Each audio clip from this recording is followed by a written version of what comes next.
Tahu satu tapi dua, dua tapi satu. Berpisah tapi menyatu, menyatu tapi berpisah. Itu rasakan, paham ya?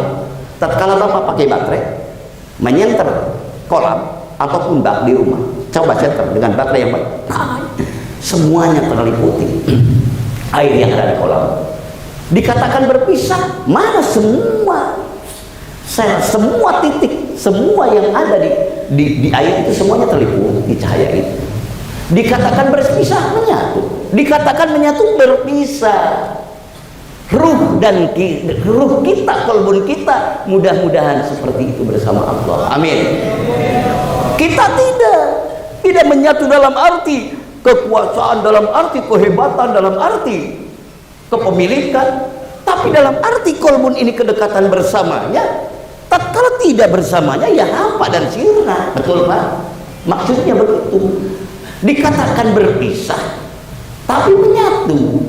Orang yang selalu mengingat Allah dikatakan satu, ya tidak, karena dia adalah yang qiyamuhu bin nafsihi wa daniyat qudrati rodat ilmu hayat. Sedangkan kita ciptaannya dia yang mencipta. Tapi dalam kata-kata sunnah, kata-kata itu semua kalau tidak paham dalam arti orang yang mengatakannya bisa salah paham. Nah, mudah-mudahan kita diberi terus inspirasi, minimal pencerahan, maksimal kemadatan. Amin. Bihaqi la ilaha. Jadi istilah kata dalam kitab Jami'ul Nikmat, suhudul kasroh fil wahdah, suhudul wahdah fil kasroh. Melihat banyak di dalam yang satu, melihat satu di dalam yang banyak. Yang kita lihat gunung, matahari, bintang, bulan, banyak namanya, banyak. Tapi semuanya itu alam tidak keluar dari Dat yang Maha Satu, yang maha meliputi seluruh alam. Alam dohir, alam batin, bawah, atas, luar, dalam. Siapa? Allah. Tapi itu semua bukan berarti Allah nyuruh, kata orang Sunda, di eta tempat, di eta bapak, di eta laut, di eta gunung. Bukan. Karena Allah tidak butuh tempat. Tapi kata-kata itu adalah gejolak jiwa yang menggelora, merasa tidak bisa menghindari apa mazakur masulullah atau lakodrokan min ayat rabbihil kubra. Bingung, udah tidurkan aja. Kalau bingung dalam koridor dia udah tidurkan, amalkan dikir, amankan, lestarikan. Amin. La ilaha. Nanti juga dia sendiri yang akan mengamal, yang akan mendidik Bapak. Wa yatalaqul ilman laduni minal aliyil a'la. Karena la ilaha illallah itu adalah hikmatul kamilah, hikmah yang sempurna. Biha dengan mengamalkan Bapak la ilaha, itu adalah wa yatalaqul ilman laduni minal aliyil a'la. Dia sendiri, Allah sendiri yang akan mendidik Bapak. Bukan wahyu untuk Bapak, karena Bapak bukan nabi. Tapi itu inspirasi ataupun dikatakan ilham yang langsung, tidak ada tirai antara Allah dengan makhluknya. Dengan kekuatan dikrullah, karena dikir itu milik Allah. Maka ya wa yatalaqul ilman laduni minal aliyil a'la, pelajaran yang langsung dari sisinya. Maka ketajaman pikiran Bapak, walaupun tadinya orang yang dianggap bodoh, bahkan super bodoh, dengan orang yang pintar, super pintar, kamlau dan seterusnya, tetap intinya sama. Dia akan beri kemampuan, ini haram, ini halal, ini baik, ini jelek. Walaupun kalau dirangkaikan dengan kata-kata, dengan teori, boleh saja ini setupuk langit, tapi ini biasa tidak bisa mengerti. Tapi substansi dua-duanya sama. Itulah Allah, pertolongan dari Allah. Mudah-mudahan, amin.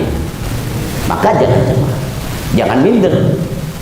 Yang tidak pernah nyantri, yang tidak pernah sekolah, pertolongan Allah yang tidak mendiskriminasi adalah melalui dikrullah. Karena dikrullah ini yang oleh Allah diciptakan untuk Muhammad, untuk rahmatan lil alamin. Maka palau alima al kafiru, kalau seandainya tahu orang-orang kafir dengan rahasia bisirri la ilaha, dengan rahasia la ilaha illallah, maka farrobillah, tidak akan kufur pada Allah. Karena orang ateis, kafir, ateis, prejudicer, sekuler, apapun namanya, semuanya walaupun dia tidak mengimani kepada Muhammad Rasulullah SAW, mereka itu diberi manfaatnya dengan lahirnya Muhammad Rasulullah SAW. Gedung-gedung tinggi, gedung-gedung yang mewah dimanapun adanya, dengan pertemuan antara pasir, semen, batu, air, koral menyatu sampai menjadi gedung-gedung. Andilnya apa itu? Kemahabenaran Allah mengutus inna arsalnaka rahmatan lil alamin. Kemahabenaran Allah dalam hadis kutsinya, laulaka ma khalaqtul aflaq. Kalau bukan karena engkau tidak akan aku ciptakan seluruh alam semesta. Bukan berarti Allah butuh makhluk. Firman Allah seperti itu. Ini memberikan contoh Allah pendidikan kepada umat Muhammad sallallahu alaihi, kemanfaatan ada. Akhirnya ini jadi gedung karena Nur Muhammad. Harimau sayang orang tuanya kepada anaknya karena Nur Muhammad. Bapak dan ibu saling menyayangi kepada anaknya dengan anaknya itu karena Nur Muhammad. Dimensi perspektif itulah Islam. Adapun dimensi yang lain-lain ya terserah itu bagaimana pemakaian. Cuma kami meyakini itu semua karena benar terusnya. Tatkala semakin kuat keyakinan, semakin diyakini, semakin dirasakan, maka Bapak akan selalu bersama frekuensi Muhammad. Amin. Wa khussu khairul khalqi an qad tamama bihi jami'a rabbana wa amama bisatahu fasaruhu la yunsahu bi ghairihi hatta zamanu yunsahu. Dalam kitab apa? Tuhfatul Murid Syarah Johar Tauhid. Sudah ditentukan sebaik-baik makhluk Muhammad, syariatnya untuk semua manusia, Afrika, Amerika, Saudi Arabia, Asia, Walatra, semua silahkan. Tidak ada diskriminasi daerah karena Muhammad supaya disampaikan seluruh alam. Kalau seandainya ada makhluk berakal di planet sana ataupun galaksi sebelah sana di mana saja yang berakal seperti jin atau seperti manusia, maka manusia wajib dakwatul rasul untuk menyampaikan dakwah karena Muhammad rahmatan lil alamin. Kalau di mana lauk, kalau istilah dalam kitab fikih, di mana lauk itu. Jadi di antipati udah para ulama ubillah, ulama ulilmi. Kalau seandainya ada makhluk-makhluk yang berakal seperti manusia, maka manusia wajib menyampaikan dakwatul rasul. Itu tatkala tidak mendapatkan dakwatul rasul karena tertutup, misalnya jauh sebelah sana, berbeda-beda negara, beda pulau, tapi sama sekali tidak pernah terdengar oleh mereka dakwatul rasul, maka mereka itu menurut dalam kitab tauhid, dalam kajian tauhid Ahlus Sunnah wal Jamaah, itu mereka tetap matinya akan mendapatkan surga. Cuma surganya min jannatil ikhtisos, surga yang khusus, la jannatil a'mal, bukan surga yang khusus bagi orang-orang yang beramal karena Bapak sudah ketaklif hukum sana. Nah itu jangan demo di wilayah Allah. Oh kenapa ya kita begini, mereka begitu, ya udah Allah yang menentukan, itu prerogatif Allah yang maha absolut, maha segala-galanya. La ilaha, itulah Muhammad Rasulullah sallallahu alaihi wasallam. Maka tanamkan. Maka di dalam thariqah selalu dimasukkan di awal dan di akhir ila hadratin nabiyil mustafa Muhammadin. Itulah awal untuk menggabungkan frekuensi kita bersama frekuensinya yang melalui silsilah udah teridrok, lalu di akhir sayyiduna Muhammadur Rasulullah. Itulah sayyiduna ya Pak. Ada yang mengatakan ini alhamdulillah, boleh saja alhamdulillah kalau udah dikiropi kan. Tapi kalau yang saya terima ya sayyiduna Muhammadur Rasulullah. Kenapa? Karena untuk menetralisir. Kalau sayyiduna untuk menetralisir, tatkala Bapak jadbah, bisa saja Bapak jadbah nafsaniyah, terbawa emosi, bukan jadbah ruhaniyah. Gerakan gejolaknya tak sadarkan diri, tapi tidak menghantarkan kepada ilahiyah. Terbawa apa? Gejolak nafsu belum tertundukkan, ekspresi angkuh dan ego sudah masuk. Maka yang gerakan ruhnya itu adalah gerakan jadbah nafsaniyah. Maka orang yang temannya satu ikhwan ataupun satu kawan itu ingatkan tepat.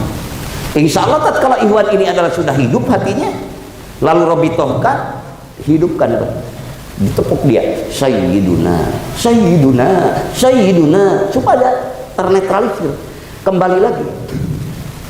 Dan apabila jadbah ruhaniyah pun juga tatkala tenggelam, itu nggak mau balik lagi ke jasad, nggak mau balik lagi ke dunia. Ini maaf, ini agak. Apalagi jadbah ilahiyah, tatkala disedot dengan jadbah ruhaniyah saja, kalau tenggelam nggak tahu mana anak, mana istri, mana kawan, mana ikhwan, mana akhwat. Maka kewajiban yang sadar, walaupun dia tidak disalahkan mendapatkan kehormatan dari Allah waktu itu, tapi yang sadar menepuk, gabungkan, hidupkan Sayyiduna Muhammadur Rasulullah, supaya tersambung kemuhammadan yang bersifat jasadiyahnya dan ruhaniyahnya. Karena Muhammad punya istri, karena Muhammad punya anak, karena Muhammad punya cucu, karena Muhammad punya apa? Punya pekerjaan, dakwah dan sebagainya, puasa, sholat dan sebagainya. Itulah makom-makom ibadah. Padahal beliau adalah sedekat-dekat makhluk dengan Allah, a'raf billah. Maka Sayyiduna Muhammadur Rasulullah terus hidupkan. Apalagi jadbah ilahiyah. Nah, kalau ada orang yang jadbah yang dikatakan majnun, awas kalau tahu jalannya. Jangan menyalahkan, tapi jangan juga mengikuti. Karena dia tidak akan membawa syariat agama Allah. Karena dia dalam jaminan Allah, tapi dia sudah hangus dirinya. Nanti kalau sudah makom bako, baru dia kembali normal, bergaul dengan orang-orang yang berdagang, yang bertani, berpolitik, ataupun dengan apa saja, itu menyambung. Akhirnya dia dakwahnya akan masuk kepada semua orang, intelektual apapun dan orang bodoh pun akan menyambung. Karena kalimin nas biqadri uquluhim, dia akan berbicara dengan sesuai kadar kemampuan otak-otak orang yang datang. Itulah Sayyidul Mursyid kembali. Nah, tatkala orang mengaku mursyid tapi belum mencapai tingkat majdub, apalagi waliyun kamil, maka Bapak bisa menguji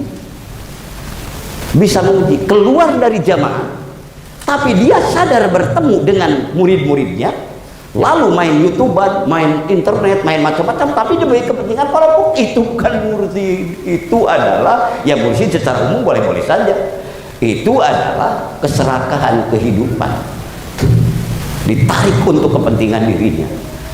Dan kalau Bapak mau menguji lagi, bawa oleh Bapak, tapi Bapak bawa seorang kaya raya oleh Bapak, bawa ke dealer, benar-benar nyambung nggak dengan Bapak? Kalau nyambung ngomong ya udah bawa aja ke dealer, misalnya oleh orang kayanya itu yang dermawan untuk menguji kebenaran, boleh, tapi jangan ceritakan dulu, biarkan aja, bawa, suruh pilih oleh dia, mau ngambil Karimun apa mau ngambil Alfad, timbang tarajuknya bagaimana.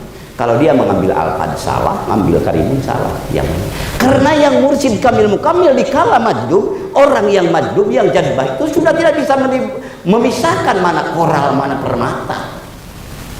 Karena diliputan oleh cahaya jadbah yang hanya maujudul haq, hu annal haq maujudul haq, yang bersemayam dalam jiwanya tidak ada lain selain ingatannya pada Allah yang maha menciptakan, yang maha memberi, yang maha menaungi, yang maha mengasihi, yang sudah dalam jiwanya selalu tidak berpisah.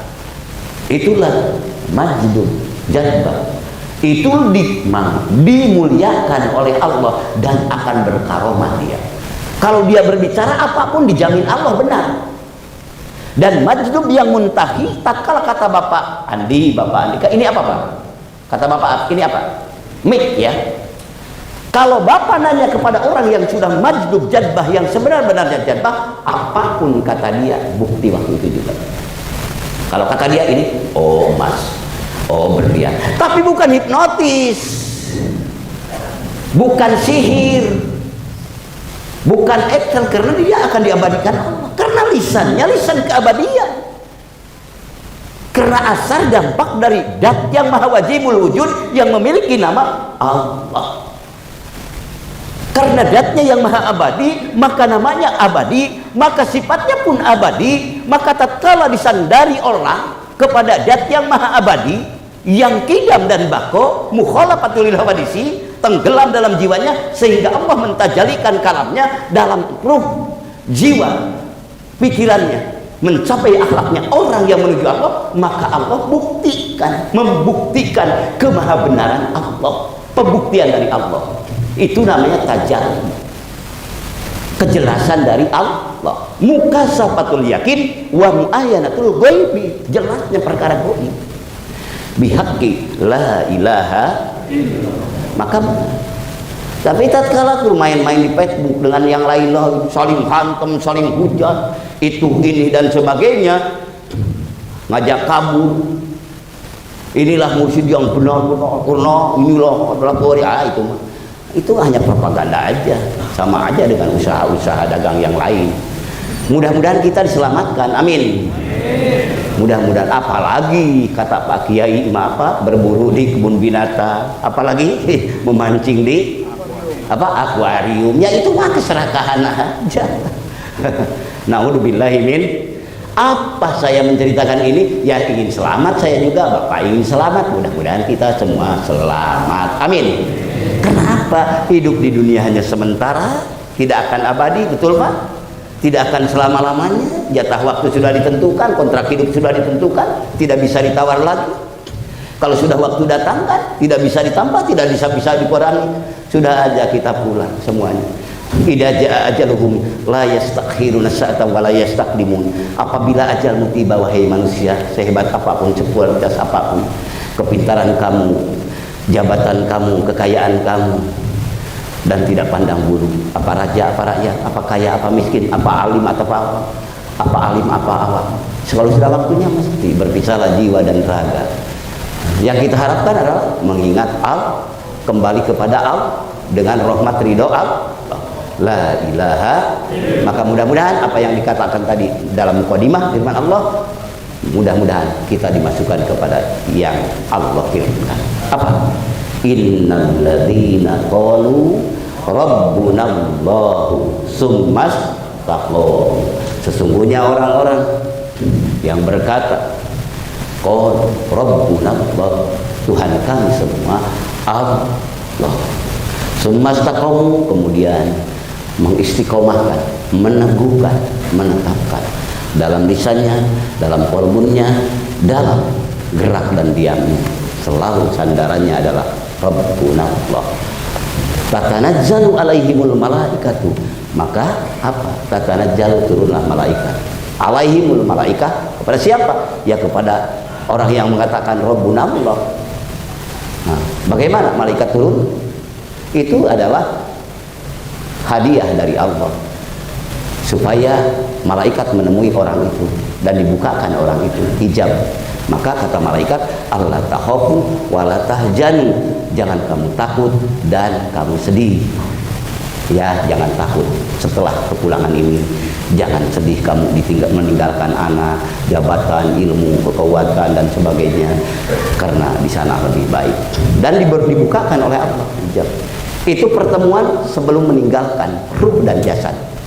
Kalau bagi kamil mukamil, pertemuan itu sudah, sebelum itu sudah dimulai. Dan Bapak pun juga yang mengikuti itu, firman Allah itu, Bapak sekarang pun sudah ditemui. Cuma kita belum dibukakan hijab. Kalau dibukakan hijab, takut-takut kita gak kuat. Yang akhirnya jadi istijron, gak jadi karomahnya. Ya, mudah-mudahan kita diberi kekuatan. Amin. La ilaha illallah. Seperti tadi Mangkubah yang tadi ya, Syekh Sultan Aulia Syekh Muhyiddin Abdul Qadir Al-Zailani, itu bukti konkretnya firman Allah yang tadi. Nah, coba anak-anakku kan gitu ya, nah ini kosongkan tempat ini karena badanku dohirnya dengan kalian, tapi batinku bukan dengan kalian, dengan selain kalian, begitu kan? Nah kan Syekh Abdul Qadir itu diberi karomah oleh Allah sampai ayat Allah ditajalikan mah benarnya Allah berfirman. Di waktu beliau akan kepergian, seakan-akan memberi motivasi kepada anak cucunya dan kepada murid-muridnya. Yakinilah seakan-akan firman Allah yang ini. Dengan apa? Dengan Bapak mengistiqomahkan Rabbuna Allah. Di waktu sakit Rabbuna Allah. Di waktu sehat, Rabbunallah. Di waktu bingung, Rabbunallah. Di waktu siang, malam, Rabbunallah. Rabbunallah lebih dimakrifatkan lagi karena disingkat tapi pada apa? Otomatis tanamkan di kolbu. Namanya apa itu? Sibgoh, celupan, stempel Allah. Sibgotallahi wa man ahsanu minallahi sibgotan wa nahnu lahu abidun. Celupan Allah, stempel Allah di dalam kolbun bapak, kolbun ibu. Ada lagi yang lebih hebat daripada celupan Allah? Ya tidak ada dong.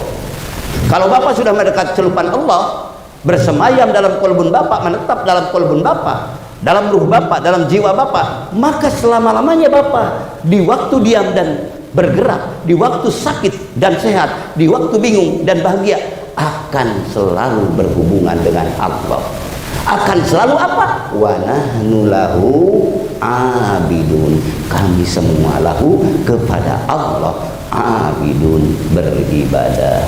Mudah-mudahan apa yang saya katakan, mudah-mudahan pantulan karomah dari beliau, dari Hadratus Syekh Ahmad Sohibul Wafat Tajul Arifin, dan kebetulan ada Pak Kiai di sini. Mohon maaf atas kelancangan ini, saya berbicara di atas, beliau di bawah. Mohon maaf, dan mudah-mudahan pantulan kemarifatan, kemahabbahan yang beliau rasakan, yang beliau amalkan, masuk juga menenggelamkan kolbun saya. Amin.